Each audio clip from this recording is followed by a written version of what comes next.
जहां करप्शन नहीं वहां काम नहीं। ఆంధ్రప్రదేశ్లో పేదల కొరకు 21 లక్షలు ప్రధానమంత్రి ఆవాస గృహాలు మంజూరు చేశాం. కానీ వైఎస్ఆర్ కాంగ్రెస్ ప్రభుత్వం దాంట్లో సగం కూడా పేదలకి ఇల్లు ఇవ్వలేదని మీకు తెలియజేస్తున్నాను. మోడీ పేదల బాధలు తీరుస్తున్నాడు, కానీ వాళ్లకు బాధలు తొలగిస్తున్న బాధ కలుగుతుంది. వాళ్ళది ఒకటే ఎజెండా. ఇక్కడ అవినీతి ఎక్కడ ఉంటుందో అక్కడ పని ఉండదు.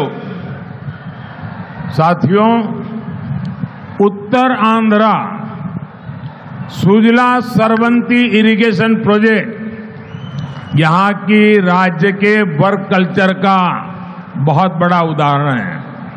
ये प्रोजेक्ट जगन रेड्डी के पिता वाईएसआर ने शुरू किया था। अपने पिता की पॉलिटिकल विरासत तो इन्होंने ले ली, लेकिन उनके शुरू किए हर प्रोजेक्ट भी ये पूरे नहीं कर पाए। इसी तरह पोलावरम प्रोजेक्ट को भी इन्होंने ठप कर रखा है।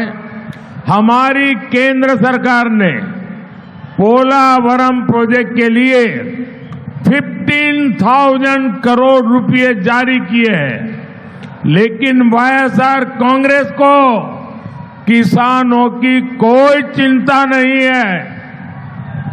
మిత్రులారా, ఉత్తరాంధ్ర సుజల స్రవంతి జలవనరుల ప్రాజెక్ట్ ఇక్కడ ప్రభుత్వ పనితీరుకి ఒక అతిపెద్ద ఉదాహరణ. ఈ ప్రాజెక్ట్ జగన్ రెడ్డి తండ్రి వైఎస్ రాజశేఖర రెడ్డి గారు ప్రారంభించారు.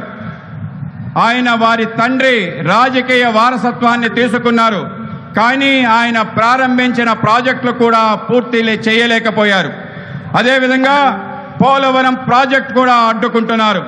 మా కేంద్ర ప్రభుత్వం పోలవరం ప్రాజెక్ట్ కోసం 15,000 కోట్ల రూపాయలు మంజూరు చేయడం జరిగింది. కానీ వైఎస్ఆర్ ప్రభుత్వానికి రైతుల గురించి పట్టింపే లేదు. साथियों, अनकापल्ली और आंध्र प्रदेश गन्ना किसानों का इतना बड़ा केंद्र रहा है, लेकिन प्रदेश सरकार की नीतियों के कारण किसान परेशान है। किसान गन्ना उगाना छोड़ रहे हैं। इस इलाके में अधिकांश चीनी मिलें बंद हो गई है।